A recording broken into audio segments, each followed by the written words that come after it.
우리 같이 인사 나누겠습니다. 잘 나오셨습니다. 은혜 받고 돌아갑시다. 이 시간에는 사사기 6장 33절부터 35절 말씀까지 읽었습니다. 은혜 받을 말씀의 제목은 두려움 앞에서입니다. 두려움 앞에서. 사사기 6장을 보면 미디안 사람들이 이스라엘을 정복하는 바람에 이스라엘 사람들은 미디안 사람들을 피하여 산으로 도망해서 산에서 웅덩이와 굴과 산성을 만들어 놓고 숨어서 살았습니다. 오늘 본문을 보면 그 중에 한 사람인 기드온이라고 하는 사람이 미디안 사람들의 눈을 피해서 포도주 틀에 숨어서 몰래 밀타작을 하고 있었습니다. 그때 하나님의 사자가 나타나서 이 기드온을 향하여 큰 용사여라고 부릅니다. 큰 용사여. 그러면서 뭐라 그러냐? 이스라엘을 미디안의 손에서 구원하라는 거예요. 그러자 이 기드온이 뭐라고 대답하느냐? 나는 므낫세 지파 사람인데 므낫세 지파 중에서도 지극히 약한 집안 사람이고 그 약한 집안에서도 나는 가장 작은 자라는 거예요. 그러면서 내가 만약에 말씀하신 대로 큰 일을 할 사람이라면 나한테 표징을 좀 보여주십시오. 증거를 보여주십시오. 이렇게 얘기하면서 집으로 가가지고 염소 새끼 한 마리의 고기와 그 다음에 가루 한 에바로 만든 무교병을 만들어서 가지고 왔습니다. 그랬더니 그 하나님의 사자가 그걸 바위 위에 올려놓으래요. 그래서 시키는 대로 바위 위에다가 그 음식을 올려놨더니 그리고 지팡이 끝을 갖다가 그 바위를 가리켰더니 그 바위에서 불이 나와가지고 그 음식을 싹 태워버렸습니다. 무슨 뜻이냐면 그 음식들을 하나님께서 번제물로 받으셨다는 뜻이에요. 그제야 기드온은 그 사람이 진짜 하나님의 사자라는 걸 알고는 본문 22절에서 이렇게 탄식을 합니다. 같이 읽겠습니다. 시작. 기드온이 그가 여호와의 사자인 줄을 알고 이르되 슬프도소이다. 주 여호와여, 내가 여호와의 사자를 대면하여 보았나이다 하니. 아니, 하나님을 봤는데 왜 슬플까요?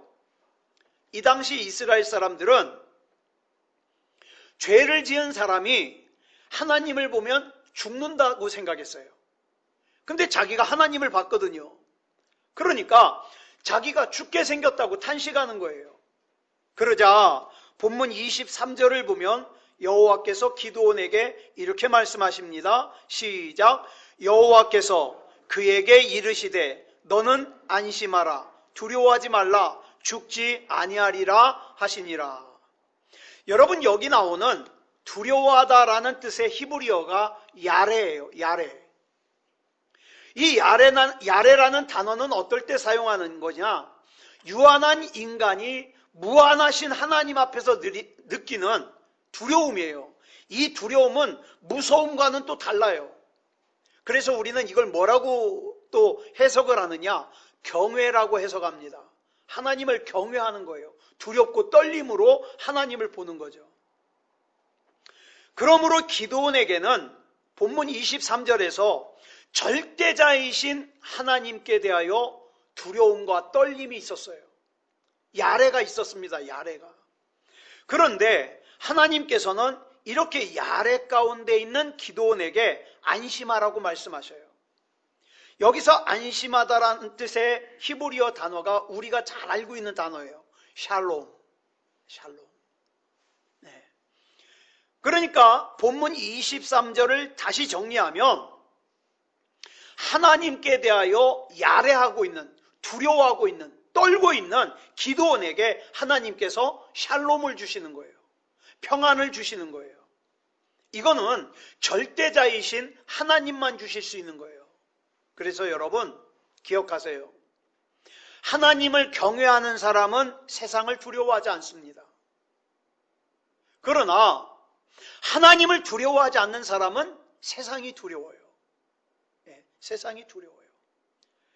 여러분, 우리가 누리고 있는 그 구원의 기쁨이라는 게 뭡니까 도대체? 구원의 기쁨 그런데 구원의 기쁨이 뭐예요? 구원의 기쁨은 다른 게 아니에요. 야레의 대상이었던, 두려움과 떨림의 대상이었던 하나님께서 우리에게 샬롬의 대상, 평안의 대상이 되는 것이 그게 구원의 기쁨이에요. 이렇게 우리 하나님과 샬롬의 관계를 이루는 사람에게 주시는 은혜를 사사기 6장 10절에서 이렇게 말씀하고 있습니다. 시작. 내가 또 너희에게 이르기를 나는 너희의 하나님 여호와이니 너희가 거주하는 아모리 사람의 땅의 신들을 두려워하지 말라. 이렇게 말씀하셔요. 또 마태복음 9장 36절을 보면 예수님께서 이런 말씀을 하십니다. 시작. 무리를 보시고 불쌍히 여기시니 이는 그들이 목자 없는 양과 같이 고생하며 기진함이라. 여기 보면 예수님께서 수많은 무리를 보시는데 이 무리는 이꼴 누구냐? 목자 없는 양이에요. 전에 말씀드렸죠. 하나님 앞에서 하나님을 목자로 삼고 사는 사람은 제자라 그랬어요. 그런데 하나님을 따라가긴 하지만 하나님을 목자로 삼지 않는 사람, 그래서 그 믿음의 대가를 지불하지 않는 사람은 무리라 그랬습니다. 그런데 그 무리를 예수님이 뭐라고 그러셔요? 목자 없는 양이다. 목자 없는 양이다. 이런 사람은 하나님과의 관계가 샬롬의 관계가 될 수가 없어요. 야레의 관계가 되는 거죠. 그래서 하나님을 목자로 삼지 않은 사람, 그래서 하나님과의 관계가 샬롬의 관계가 아닌 사람은 세상에서 만나는 모든 문제의 해결을 누가 해야 됩니까? 자기가 해야 돼요. 그래서 힘든 거예요. 그러나 하나님이 나의 목자인 사람은 걱정할 필요 없어요. 왜? 나의 목자이신 하나님께서 해결하십니다. 자, 그래서 예수님께서 우리가 지금 금요일날 요한복음을 나누고 있는데 얼마 전에 살펴본 요한복음 10장에서 두 번씩이나 반복해서 예수님께서 말씀하시기를 뭐라고 말씀하시느냐? 나는 선한 목자다. 이렇게 말씀하셔요. 사랑하는 여러분, 저는 저와 여러분은 우리와 하나님과의 관계가 샬롬의 관계가 되기를 축복합니다. 샬롬의 관계가 되어야 돼요. 그래서 기드온은 하나님과 맺어진 이 샬롬의 관계가 너무 감사해서 본문 24절에 보니까 여호와를 위하여 거기에 제단을 쌓았고 그 제단의 이름을 뭐라고 붙였습니까? 여호와 샬롬이라고 붙였어요. 여호와 샬롬. 이렇게 하고 말씀을 끝내면 얼마나 좋아요. 예? 이렇게 말씀을 끝내면 얼마나 좋아요. 그런데 문제는 그 다음부터입니다. 저와 여러분도 마찬가지예요. 예배를 드릴 때 하나님, 내가 하나님을 믿습니다. 하나님은 나의 목자입니다. 이러고 끝나면 얼마나 좋아요. 근데 문제는 저와 여러분의 생활 속에 들어가서가 문제인 거예요. 자, 오늘 본문에서는 어떤 문제가 있는가? 본문 25절부터 26절까지 보면 하나님께서 기드온에게 명령을 하셔요. 무슨 명령을 하시는가 같이 보겠습니다. 시작. 그날 밤에 여호와께서 기드온에게 이르시되 내 아버지에게 있는 숫소 곧 7년 된 둘째 숫소를 끌어오고 내 아버지에게 있는 바알의 제단을 헐며 그 곁에 아세라상을 찍고 또 이 산성 꼭대기에 내 하나님 여호와를 위하여 규례대로 한 제단을 쌓고 그 둘째 숫소를 잡아 내가 찍은 아세라 나무로 번제를 드릴지니라 하시니라. 여러분 보세요. 우리는 앞에서 기드온과 하나님의 관계가 샬롬의 관계가 됐다 그랬어요. 그런데 그런 기드온에게 하나님께서 명령을 하시는데 그 하나님께서 명령하신 것을 행하는 기드온의 모습이 27절에 나와요. 시작. 이에 기드온이 종 10사람을 데리고 여호와께서 그에게 말씀하신 대로 행하되 그의 아버지의 가문과 그 성읍 사람들을 두려워함으로 이 일을 감히 낮에 행하지 못하고 밤에 행하니라. 많이 보던 모습 아닙니까? 예배를 드리고 기도할 때에는 하나님과 나와의 관계가 다 해결된 것 같아요. 그래가지고 막 찬양합니다. 문들아 머리 들어라, 영광의 왕이 들어가신다. 내 영혼아 여호와를 송축하라. 막 큰 소리 뻥뻥 쳐요. 찬양을 할 때 막 목이 터져라고 찬양해요. 기도할 때도 막 목이 터져라고 기도해요. 눈물을 흘리면서 기도해요. 마치 이 세상에서 내가 믿음이 가장 좋은 것처럼 그렇게 해요. 그런데 그 예배를 마치고 그 기도를 마치고 집으로 돌아가고 회사로 돌아가고 학교로 돌아가면 내 생활로 돌아가면 여전히 나를 기다리는 모습은 뭡니까? 본문 27절이에요. 우리 집 아이가 어린아이들 피아노를 가르치는 아르바이트를 하는데 그 아이들 피아노를 가르치러 집에 가면 아이들 부모님들이 묻는데요. 엄마가 묻는데요. 선생님, 혹시 교회 가는 거 아니죠?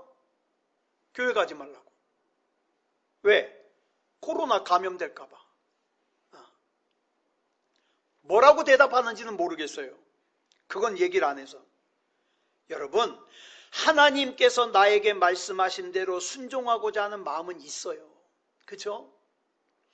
코로나가 창궐하든 우리 마음 같아서는 어때요? 뭐 내가 코로나 걸리면 어때? 응? 근데 내가 코로나 걸려서 죽으면 뭐 순교지 뭐. 거기까지는 좋아요. 문제는 다른 사람한테 옮길까 봐. 이게 문제 아니에요?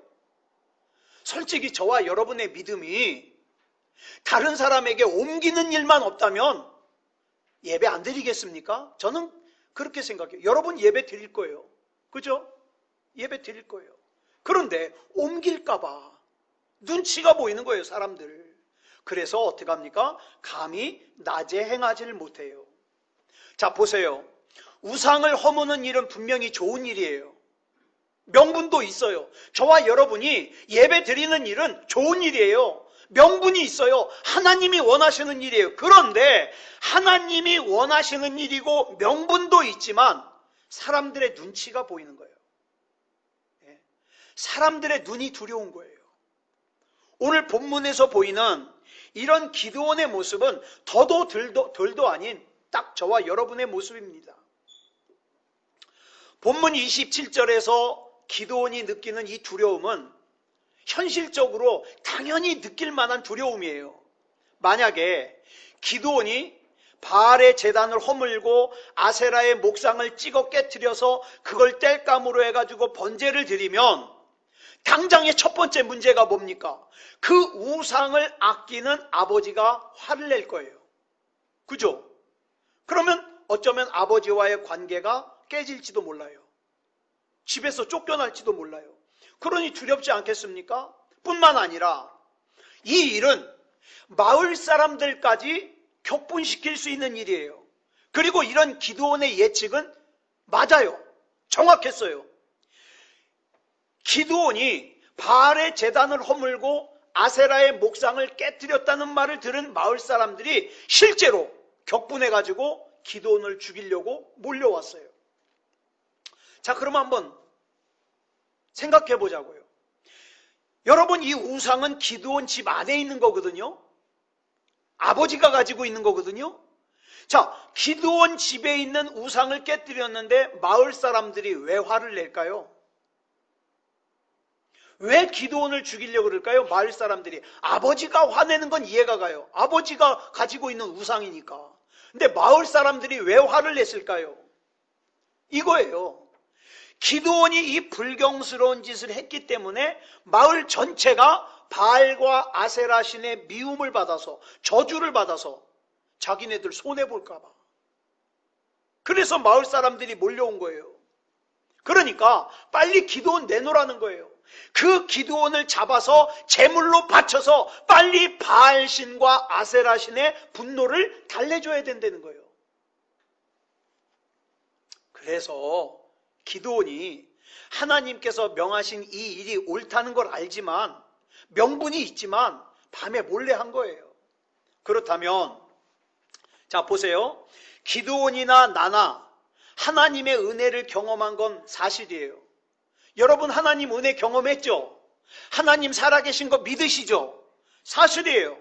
담대한 믿음의 선포를 하는 신앙 사실이에요. 저는 여러분 한 사람 한 사람이 만약에 다른 사람에게 감염시킬 위험만 없다면 어떤 어려움 속에서도 여러분 예배드릴 그런 믿음을 가지고 있다는 거 저는 믿습니다. 자, 그런데 우리 솔직하자고요. 두려워요, 안 두려워요?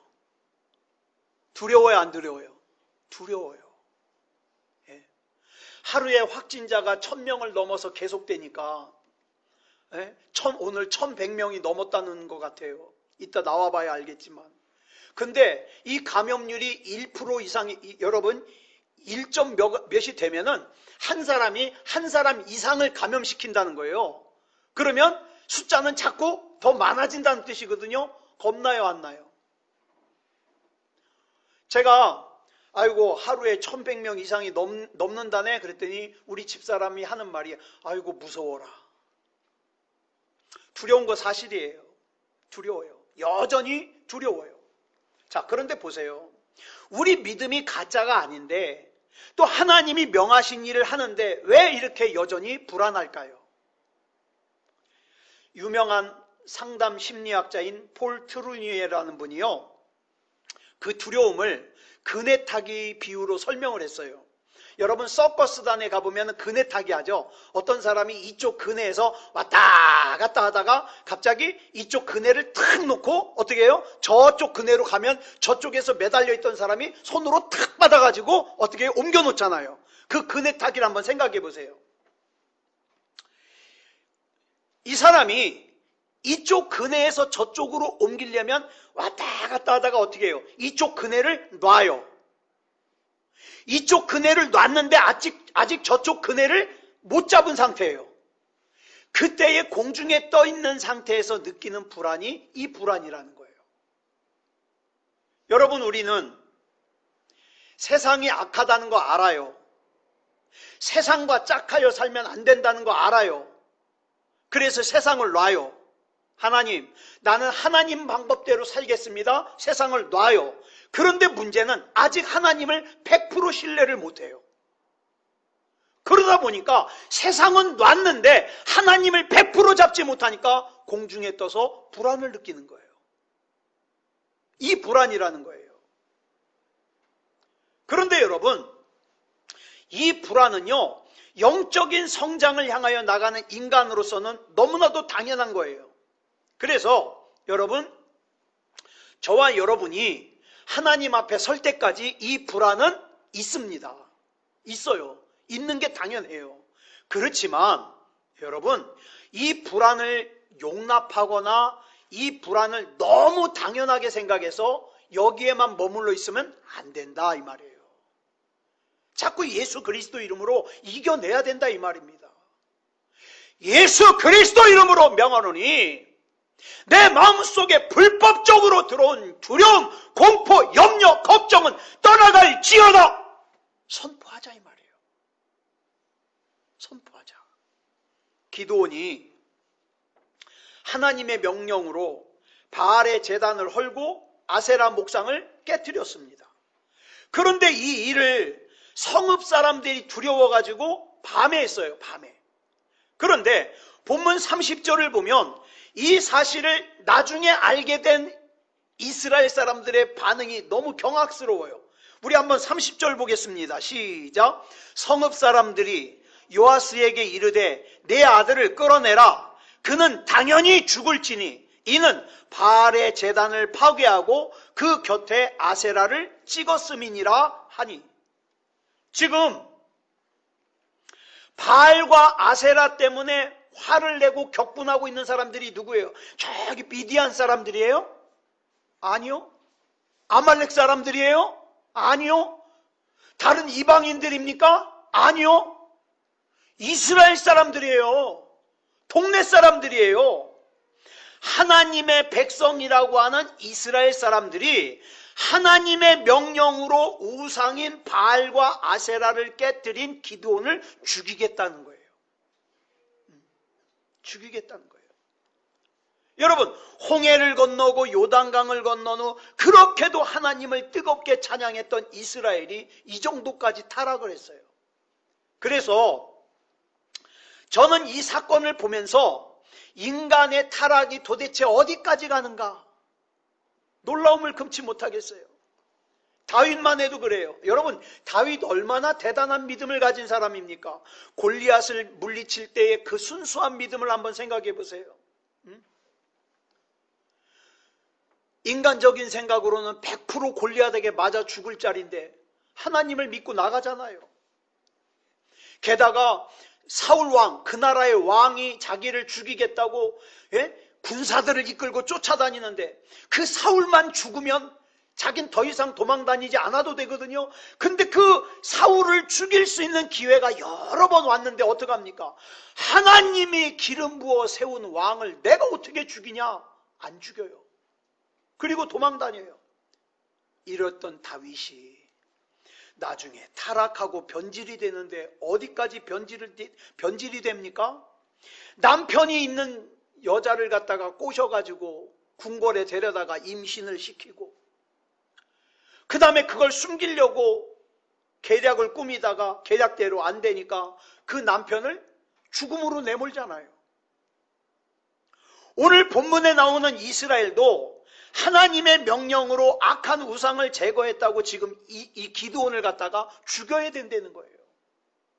그래서 여러분, 베드로전서 5장 8절에 보면 뭐라 그랬습니까? 시작. 근신하라, 깨어라. 너희 대적 마귀가 우는 사자같이 두루다니며 삼킬 자를 찾나니. 여기서 마귀가 우는 사자같이 두루다니면서 삼킬 자를 찾는다 그랬는데 도대체 이 삼킬 자가 누굴까요? 신앙생활 설렁설렁하는 사람일까요? 아니면 나는 하나님 말씀대로 살 거라고 결단하는 사람일까요? 하나님 말씀대로 살겠다고 결단하는 사람이에요. 저와 여러분같이 순수하게 하나님을 잘 믿겠다는 사람이에요. 그런 사람을 삼키려고 다녀요, 마귀가. 왜? 설렁설렁 다니는 사람은 냅둬도 구원받을 믿음이 아니니까. 여러분 기억하세요. 저와 여러분이 마귀가 노리는 사람이에요. 마귀가. 그렇기 때문에 여러분 혹시라도 오늘 예배를 드린 다음에 또는 내일 아니면 잠시 뒤라도 여러분 악한 마귀가 저와 여러분을 시험할 수 있음을 알아야 돼요. 악한 마귀는 기회만 있으면 저와 여러분 노립니다. 그래서 믿음다운 믿음을 가진 저와 여러분이 믿음 아닌 가짜 믿음으로 만족하게 하려고 노린다 이 말이에요. 그래서 베드로전서 4장 7절을 보면 이렇게 경고해요. 시작. 만물의 마지막이 가까이 왔으니 그러므로 너희는 정신을 차리고 근신하여 기도하라. 기도하세요. 큰 소리 치지 말고. 하나님 내 믿음은요, 난 어디 놔둬도 나는 믿음을 지킬 수 있어요. 큰 소리 치지 마세요. 하나님, 나 지켜주십시오. 나는 하나님이 아니면 안 됩니다. 지금은 내가 하나님을 믿겠다고 얘기하지만 나도 언제 넘어질지 모르는 사람입니다. 하나님이 나 붙잡아 주시옵소서. 기도하라 이 말이에요. 그런데 그 다음 본문 34절을 보겠습니다. 시작. 여호와의 영이 기드온에게 임하시니 기드온이 나팔을 불매 아비에셀이 그의 뒤를 따라 부름을 받으니라. 여기 보니까 우리가 놀랄만한 말씀이 나와요. 제가 이 말씀을 읽으면서 왜 놀라는가? 여기 나오는 아비에셀이 그의 뒤를 따랐다 그랬는데 아비에셀이 누굴까요? 이 아비에셀이 누구냐면 방금 전에 기드온이 우상을 없앴다고 격분해가지고 기드온을 죽이려고 했던 기드온 동네 사람들이에요. 아비에셀 사람들이. 그렇게 타락하고 변질되었던 기드온의 고향 사람들이었는데 완전히 다른 사람들이 돼가지고 미디안의 연합군이 쳐들어왔을 때에 기드온이 자 우리가 맞서 싸우자 일리 나와라 그랬더니 제일 먼저 나온 사람이 누구예요? 아비에셀 사람들이에요. 그래서 우리가 본문을 통해서 굉장히 중요한 영적 진리 두 가지를 살펴보려고 그래요. 첫째로는 성령 충만이 주는 능력의 중요성이에요. 기드온의 고향 사람들인 이 아비에셀 사람들이 어떻게 이렇게 사람이 180도로 바뀔 수 있었을까? 본문 34절에 보면은 그 이유가 나와요. 다시 한번 읽겠습니다. 시작. 여호와의 영이 기드온에게 임하시니 기드온이 나팔을 불매 아비에셀이 그의 뒤를 따라 부름을 받으니라. 여기 보니까 기드온의 능력으로는 그렇게 변질되고 타락한 사람들을 변화시킬 수 없어요. 그러면 이 사람들이 어떻게 변했을까요? 맨 앞에 줄친 부분이 나오죠. 여호와의 영이 기드온에게 임하시니.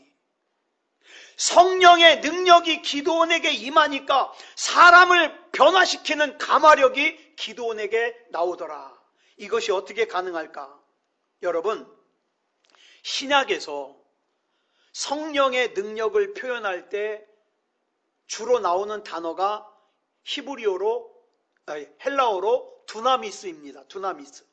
이 두나미스를 성경에서는 주로 권능이라고 해석을 하는데 이 두나미스라고 하는 단어에서 뭐가 나오냐? 여러분 잘 아시는 다이너마이트라는 단어가 나온 거예요.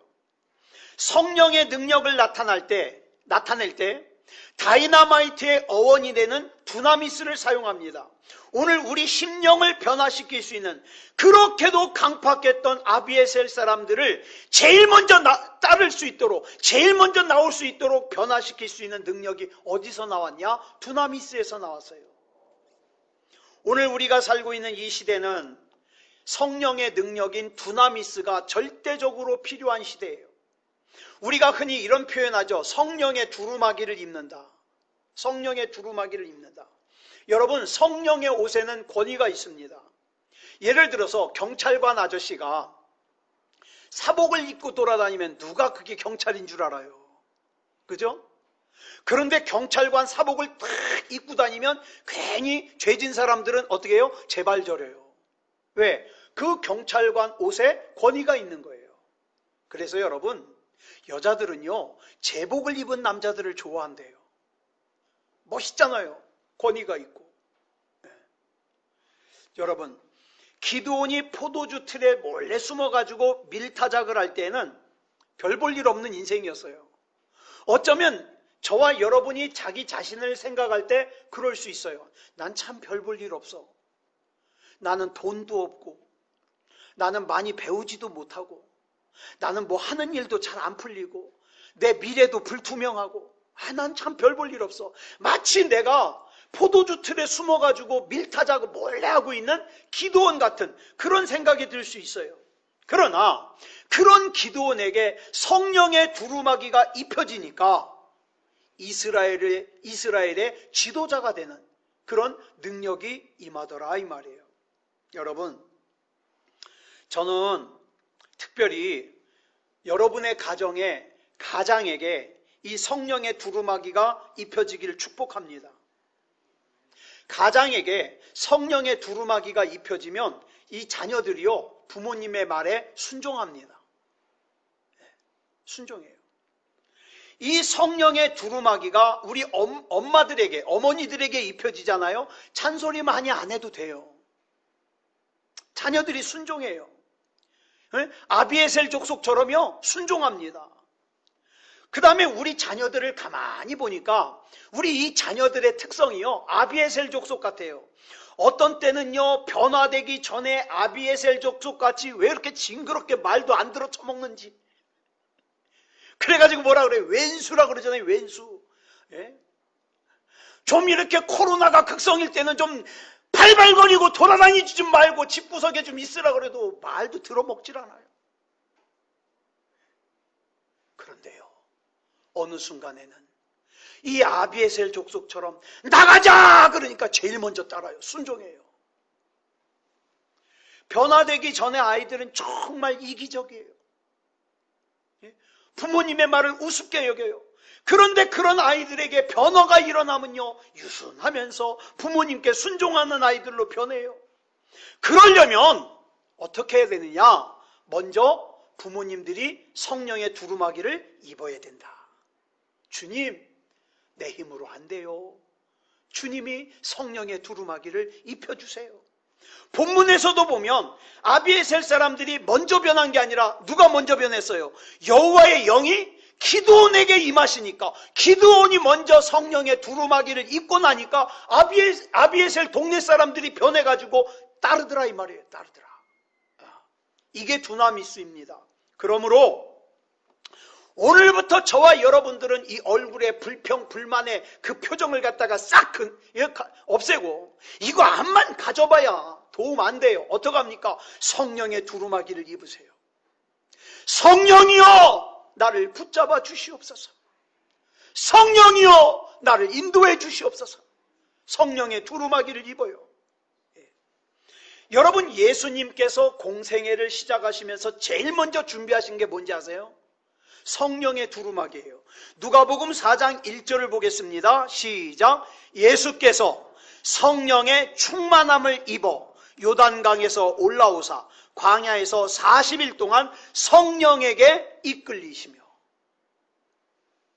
그리고 그 강력한 성령의 충만하심으로 마귀에게 3가지 시험을 당하잖아요. 예? 마귀에게 돌로 떡 만들어 먹어라. 그럼 너 인기 좋을 거야. 성전 꼭대기에서 떨어져 봐라. 그럼 천사가 너 받아줄 거지. 그럼 인기 좋을 거야. 나한테 슬쩍 절해. 그럼 너 고생하지 않고 살아. 이 3가지 시험을 이기잖아요. 성령으로 충만하니까. 그리고 나서 그 뒤 14절에 이런 말씀이 나와요. 시작. 예수께서 성령의 능력으로 갈릴리에 돌아가시니 그 소문이 사방에 퍼졌고. 여러분 기억하세요. 예수님께서도 성령의 두루마기를 입으시고 공생애를 시작하셨습니다. 그래서 저는 저와 여러분 전부가 다 이 성령의 두루마기를 입고 이 마지막 때에 믿음다운 믿음의 삶을 살기를 간절히 원합니다. 그 다음 본문을 통하여 깨닫는 두 번째 진리는 변화된 지도자 한 사람의 중요성이에요. 여러분 옛날 같으면 어때요? 이스라엘이 미디안 연합군이 쳐들어오면 어떻게 해요? 도망가느라고 바빴어요. 산속으로.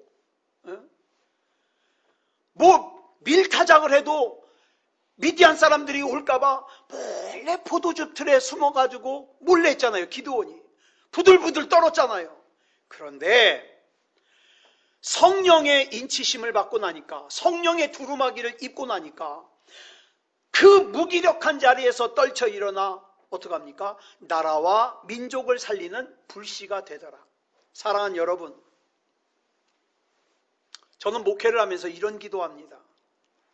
제가 무슨 한국 기독교에 큰 영향을 미치겠다고 저는 그렇게 할 능력도 없고 그렇게 할 기대도 없어요.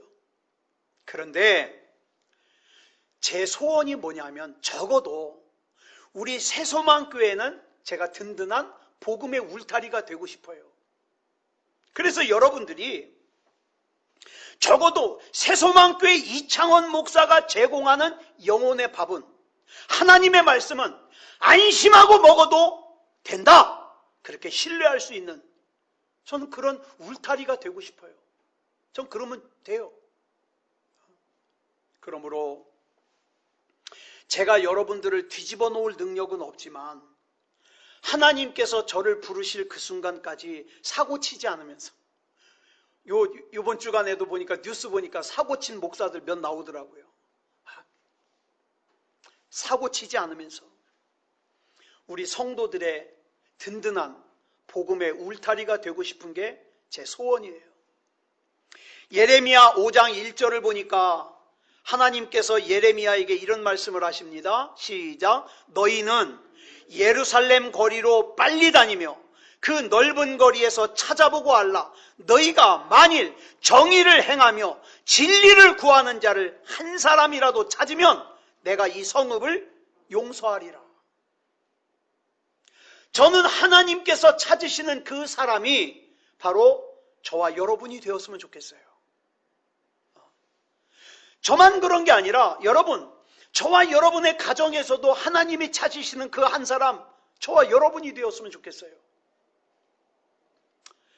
저는 오늘 이 시간 말씀을 마무리하면서 여러분의 가정을 축복하고 싶습니다. 여러분, 오늘 여러분의 가정에 가장 있잖아요. 먼저 가장을 축복하고 싶어요.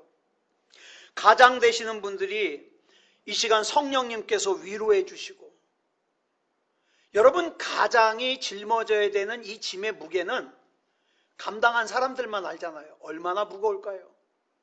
내색은 못해요. 뭐 내색한다고 뭐가 바뀌나요? 그러니까 그래, 우리 찬주가 아빠 보면서 파이팅 그러는데 맞아요. 나중에도 집에서 우리 가장을 향해서 그렇게 하세요. 화이팅! 화이팅 아빠! 화이팅 엄마! 화이팅! 그 짐의 무게가 너무 무겁거든요. 그래서 가장 되시는 분들에게 하나님께서 성령의 두루마기를 입혀주셔서 능력 있는 가장들이 되시기를 축복합니다.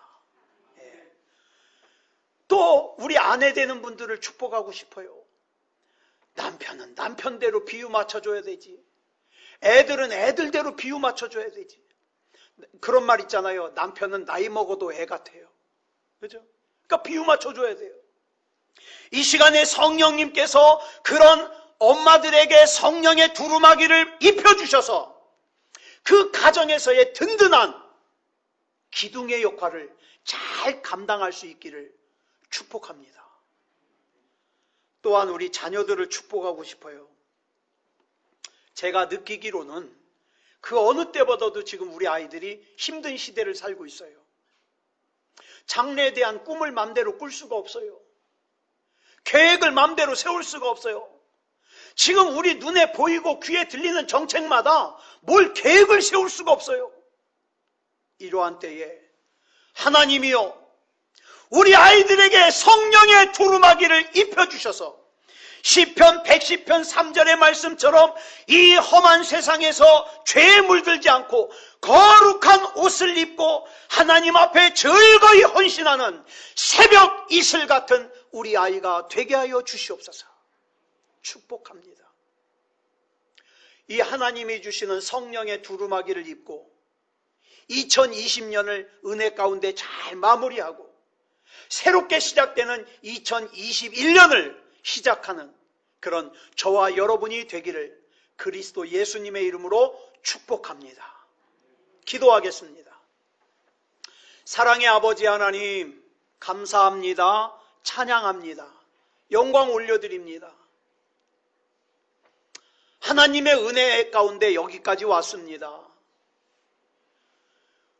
우리 살아생전에 이런 날이 올지 몰랐습니다.